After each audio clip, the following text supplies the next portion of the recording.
warahmatullahi wabarakatuh. Baiklah, di sini saya akan mereview jurnal nama Nafian Qurrata Ayun, NPM 1931060095, Prodi Tasawuf Psikoterapi, mata kuliah Psikologi Abnormal.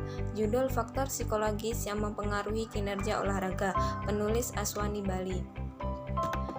Yang pertama, itu ada latar belakang. Stres didefinisikan sebagai tuntunan fisik, mental, atau emosional yang cenderung mengganggu homeostasis tubuh. Ini adalah bagian dari kehidupan sehari-hari. Jika tidak ada tekanan, kami akan mungkin sangat bosan.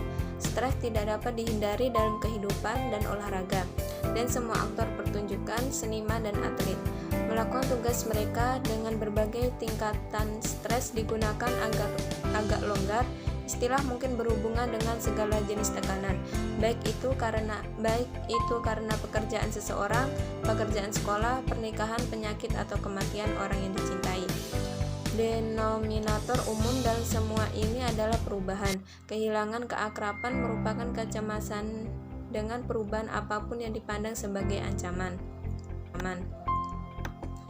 Stres dan performa olahraga. Performa olahraga mungkin hanya produk fisiologi, misalnya stres dan kebugaran, dan biomekanik, misalnya faktor teknik, tetapi faktor psikologi juga memainkan peran penting berperan dalam menentukan kinerja.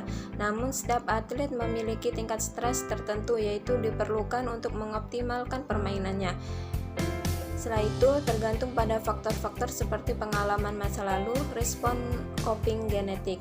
Stres selama olahraga seperti dalam hal lain dalam hidup, akut, episodik, atau kronis.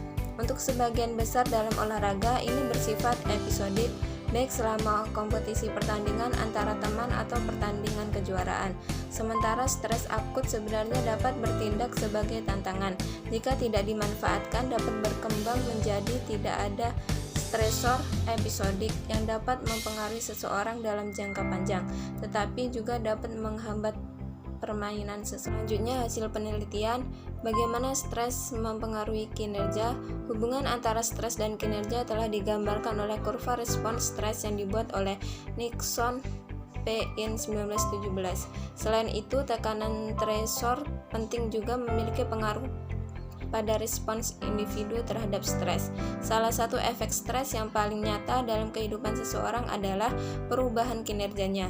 Meskipun kita dapat dengan mudah mengenali konsekuensi dari stres dalam jumlah normal atau berlebihan melalui pengamatan belaka, yang terbaik adalah belajar tentang ilmiah hubungan antara stres dan kinerja.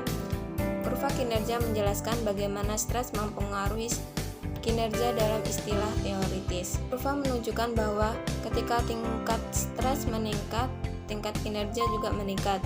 Titik stres atau ketegangan yang sehat dekat titik kelelahan, area yang teridentifikasi disebut zona nyaman, menunjukkan kisaran tingkat stres bahwa kita benar-benar dapat mengelola dan memfasilitasi kebaikan tingkat kinerja. Ketika stres mulai dirasakan sebagai sesuatu yang berlebihan, orang tersebut mencapai titik kelelahan di mana tingkat kinerja telah menurun. Akhir-akhir dari stres yang luar biasa, kelelahan, kesehatan yang buruk, atau gangguan. Sini ada efek positifnya seperti yang ditunjukkan oleh grafik tingkat kinerja meningkat ketika manajemen stres efektif. Stres seperti tekanan dan tuntunan dapat memfasilitasi respons stres yang lebih baik dan dengan demikian lebih tinggi tingkat kinerja. Misalnya, seorang pemain bola basket mencoba untuk berlari cepat, menembak tembakan 3 angka dan berhasil di dalamnya karena dari tekanan yang dia peroleh dari penonton yang dekat skor dan lawan yang tangguh. Efek negatifnya, ketika stres dianggap tidak terkendali, orang tersebut mulai mengalami penurunan bertahap hingga drastis dalam tingkat kinerja, menyebabkan penurunan produktivitas dan semangat untuk merespons stres.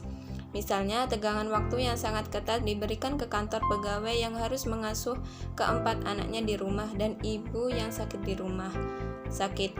Campuran yang luar biasa ini jika tidak dikelola dengan hati-hati dan total akan mengakibatkan kinerja buruk di tempat kerja, hubungan buruk dengan orang lain, anggota keluarga, kesehatan yang buruk, dan kelelahan. Terlepas dari strategi coping umum, secara efektif mengelola respon emosional seperti kecemasan, stres, ketegangan, agresi, dan lain-lain dalam konteks atletik, berikut adalah beberapa hal sederhana pendekatan untuk mengatasi stres. A. Ketika stres datang hanya sebagai stimulus yang menyebabkan gangguan, modifikasi stimulus itu sendiri mungkin cukup untuk mengurangi stres. B. Stres sebagai persepsi ancaman akan mengharuskan atlet untuk belajar merasakan bahwa tuntunan situasi tidaklah sulit untuk dia temui. C. Dalam situasi di mana stres menjadi persepsi yang tidak logis ancaman, pelatih harus melakukan upaya untuk mengubah pikiran atlet dan menangkal ketakutan yang tidak logis. D. Dalam kasus stres sebagai konsekuensi negatif yang diantisipasi, pemain perlu melatih perilaku secara rutin sampai pada titik keberhasilan lebih mungkin terjadi dan harapan kegagalan yang sesuai dengan penurunan.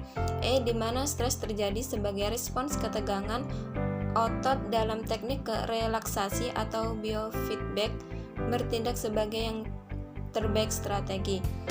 F. Jika stres datang sebagai konsekuensi negatif yang penting, atlet harus disadarkan akan pentingnya dan meningkatkan peluang keberhasilan dan meminimalkan kegagalan dengan merasionalisasi pemikirannya tentang tingkat dan pentingnya kompetisi. Baiklah, sekian dari saya. Wassalamualaikum warahmatullahi wabarakatuh.